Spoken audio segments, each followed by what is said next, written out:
আজকে বাংলাদেশের যে দুর্যোগ দুর্ভোগ, বাংলাদেশের যে সমস্ত সমস্যা সংকট, এর জন্য এই ব্যর্থ রাজনীতি দায়ী। আমি রাজনীতি না করলেও রাজনীতির একজন কৌতূহলী দর্শক, এবং আমি মনে করি বাংলাদেশের যে প্রচলিত যে রাজনীতি, সেই রাজনীতি ব্যর্থ হয়েছে। আজকে বাংলাদেশের যে দুর্যোগ দুর্ভোগ, বাংলাদেশের যে সমস্ত সমস্যা সংকট, এর জন্য এই ব্যর্থ রাজনীতি দায়ী। আজকে তাই নতুন ধরনের রাজনীতি, দেশপ্রেমের রাজনীতি, গণমুখী রাজনীতি, সাধারণ মানুষের রাজনীতি, স্বাধীনতা এবং সার্বভৌমত্বের সবকিছুর ঊর্ধ্বে ঠাঁই দেওয়ার রাজনীতি, জাতীয় স্বার্থকে সমুন্নত রাখবার রাজনীতি এবং নতুন ধারার রাজনীতি অত্যন্ত প্রয়োজন হয়ে পড়েছে।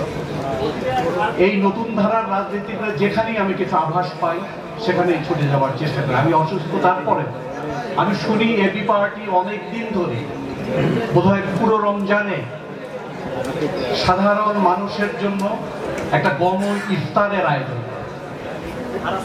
এটা আমাকে সাংঘাতিকভাবে আকৃষ্ট করেছে এবং আমি এই গণ ইফতার দেখবার জন্য আমার প্রবল আকাঙ্ক্ষা ছিল, এবং আমি আজকে মূলত এসেছিলাম সেই গণ ইফতারে সামিল হতে। আমি দেখলাম এবং আমার ভালো লেগেছে।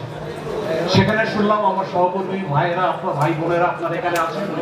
ওটা শেষ করে আমি এখানে এসেছি। আমি মূলত এসেছি আপনাদেরকে শুভেচ্ছা জানাবার জন্য, এবং ফুয়াদ সাহেব একটু আগে বলেছেন বাংলাদেশ নতুন করে গড়ে তুলবার, বাংলাদেশ রাষ্ট্রকে নতুন করে বিনির্মাণ করবার যে আন্দোলন শুরু হয়েছে, সেই আন্দোলনে আপনারা সহযাত্রী।